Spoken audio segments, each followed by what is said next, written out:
Samsung's budget lineup just got interesting. The Galaxy A25 is here. But is it really that much better than the A16? Let's find out. Design-wise, the A25 has a more premium feel with a sleeker build and slimmer bezels. The A16, still solid, but a bit chunkier and more basic. When it comes to the display, it's no contest. The A25 gives you a Super AMOLED 120Hz screen. The A16 sticks with a regular LCD and only 60 Hz. That's a big jump in smoothness and color quality. Under the hood, the A25 packs the Exynos 1280 chip, while the A16 uses a lower-end processor. That means better performance, faster app loading, and smoother multitasking on the A25.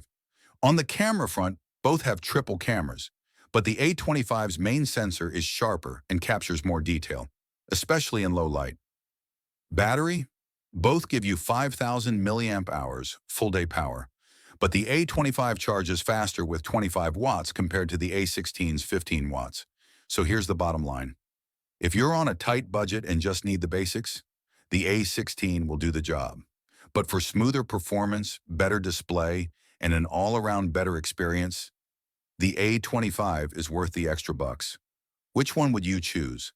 Budget basic or value beast?